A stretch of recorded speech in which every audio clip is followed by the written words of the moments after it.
Frisco,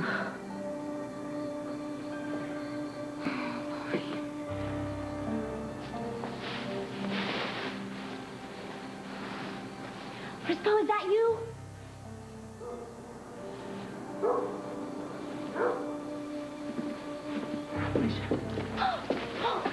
Thank God you're back. How do you like my outfit, huh? All paid for and everything. You bought it from somebody? No, I took it off the clothesline, but I left a few dollars for it. Nobody saw you take it, did they? No, I dressed behind this bedsheet hanging on the clothesline.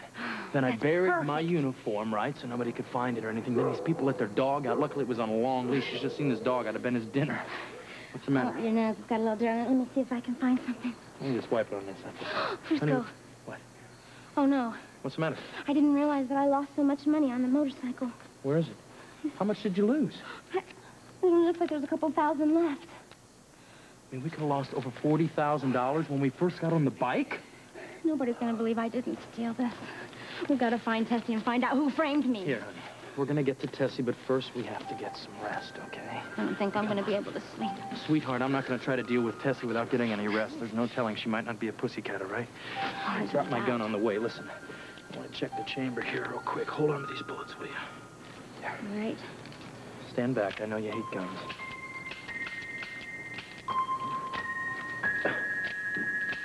Okay. Frisco? Yeah?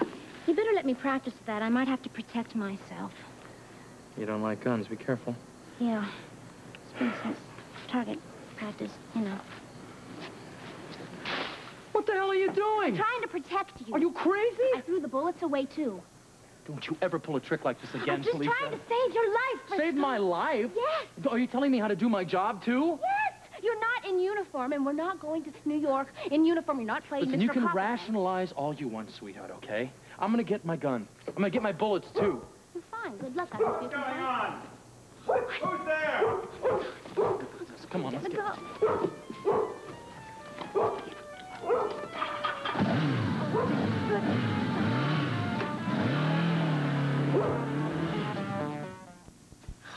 Another few minutes and the cash will be moving through the club, Angel. Get ready. I'm ready, Duke. Just say when.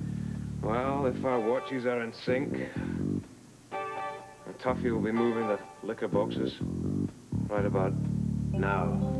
Don't get nervous, Duke. I'll connect with Tuffy. You're letting Damon get to you. Oh, Damon is a pain in the you-know-what. Duke, he's getting paid to be that. There's one in every organization. Yeah, well, this is one plan that he cannot badmouth. 2 liquor boxes sitting around the office here is going to look like, well, like business as usual. Just so long as there's no liquor in them. Well, that's no joke. You better make sure you get the right liquor boxes. Otherwise, the bartender's going to be in for one shot when he goes to pull out a bottle of whiskey and comes across our cash instead. Duke, I know those 2 boxes. Come on, I marked them myself. You know that. Yeah, you've only got 10 seconds to get off the elevator, take the 2 liquor boxes off Tuffy's cart, and get them back into the elevator. It'll work. Well, Tuffy's prepared to cover for you if anything out of the ordinary comes up. The only thing that's going to come up in the elevator is me with the 2 boxes of cash. And then the next step is the next frame on Felicia. Hey, poor Felicia. Well, we got to stick it to her again, Duke. Well, I really hope Felicia is enjoying that mink coat. Look, when do you plan to find the coat missing? Well, after we've got the cash put away safely, I'll be going over the plans for the raffle tonight, and, well, what do you know, the fur coat will be missing. You know, she really loved that fur coat. Yeah, and I better remember that when I talk to the police. She really did enjoy wearing it when she modeled it last week, huh? She really walked into this one. I really feel lousy about this, Angel. Oh, come on, Duke. You're keeping both those kids alive. Remember that. Yeah, for as long as it takes me to handle the rest of the cash shipments, about 3 weeks, I have no choice. You better get going. Tuffy will be passing the elevator.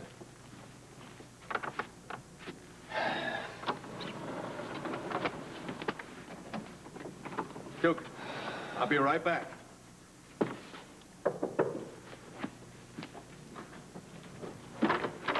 Anna. Hello. I'm sorry I didn't call ahead, but I've got some important business here with you. Oh, yeah, you never need a reason to see me. I have some more evidence relating to the bank deposit theft. I see. I have to ask you some questions. Well, then why don't we go to your office, then we can talk there? No, it's all right. We can stay here. Some questions about Felicia, actually.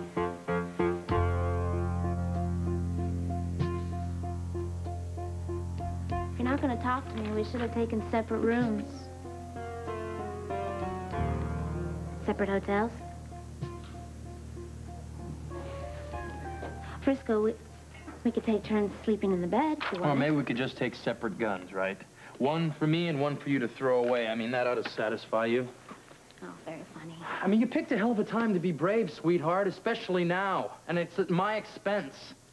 You still don't understand why I got rid of that gun, do you? No, there is no acceptable reason at all. None. Oh, yes, there is. I have a real good one. I love you too much to see you get your head blown off. Or whatever. Just because you go with a gun to see Tessie. Cops carry guns. I'm a cop. Cops always have backup. And if you go see Tessie, you're not going to have a backup. Don't you think that's a good enough excuse? You're telling me how to do my job, Felicia. Don't you think I'm entitled myself to decide exactly how I'm supposed to carry out my job as a cop? Now, I have responsibilities to you, too. That's what I'm talking about. I didn't just come along for the ride.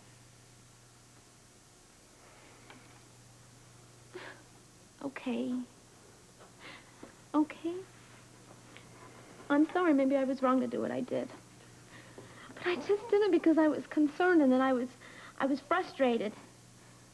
I'm not trained in these kind of things, Frisco. I feel like I'm caught in the middle of a nightmare. Oh, sweetheart. This hug is for real. This is gonna work out, I promise it will, I promise. Why did you choose such an expensive hotel? Thought nobody would find us here. You're right, I would never have come here. You think of everything, Frisco.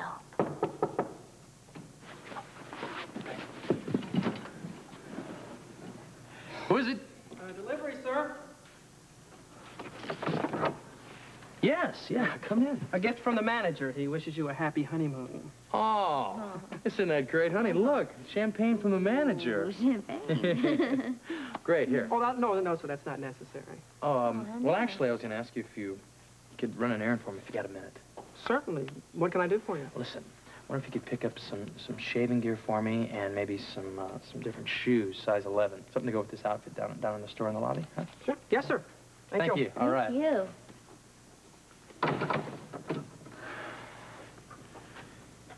Well, there's no reason in wasting this. We're going to be here all night, right? Well, just give me half a glass because I want to see if I can decipher this. I'm going to keep a clear head for this. Okay?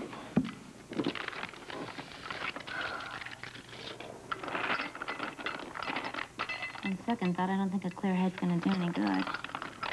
Oh, Frisco, this looks Greek to me. Yeah. Or Arabic. Greek. Or Roman. All of the above, huh? Yeah. It's like a hodgepodge of numbers and letters. You know what they say about computers, right? Garbage in and garbage out. No, Frisco, I think that's wrong. I really think this is some kind of code, and what I don't understand is why Duke is putting all of his business in code. And more important, why he's accusing me of being a thief. Have some champagne. Or maybe he doesn't have anything to do with this.